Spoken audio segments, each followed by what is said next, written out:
Engle with Jenny Donnelly. This is a vision of turning America back to God.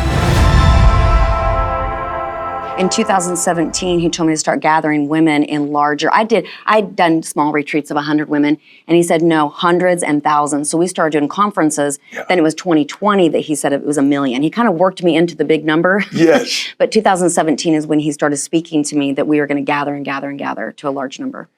So what happened, Jenny, and of course you know the story, in 2017, and I'm just going to share the word as it was. It could be offensive, but witches worldwide rose up on one day to curse President Trump. Now, I don't know what you think about President Trump. I'm not trying to make a statement of his character. All I know is you've got to ask the question why witches worldwide would rise up on one day and curse President Trump. I don't think it was about necessarily I know it wasn't about his character, but I think it is this, that maybe the spiritual realm understood that literally this man would be a threat to the altar of blood in D.C. The Supreme Court, please, I don't want to offend, but it's truth in the Bible. Shedding of innocent blood actually brings blood guilt on a whole nation. And the issue of 62 million babies that were aborted, he was going to raise up, we didn't know this, 3 judges that would actually end Roe v. Wade. It hasn't ended abortion. Obviously, the nation is not pro-life at this point. But I believe it gave us a window of mercy. And he also moved the embassy of America to Israel.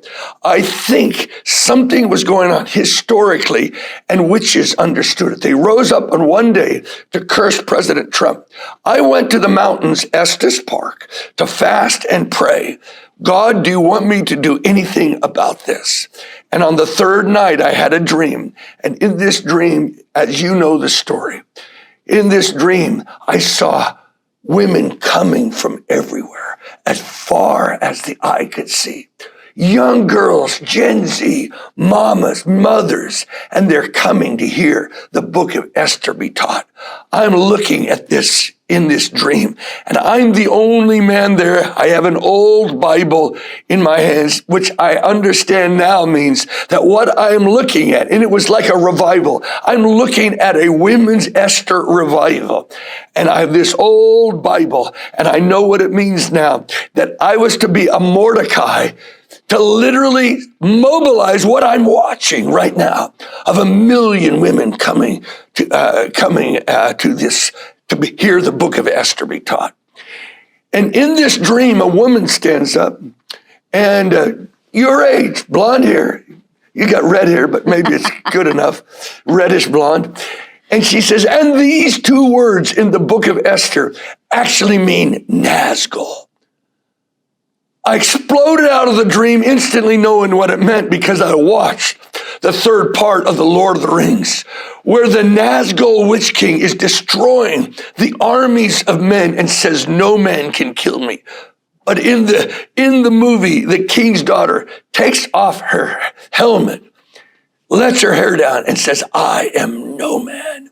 And she pierces the Nazgul Witch King and destroys him.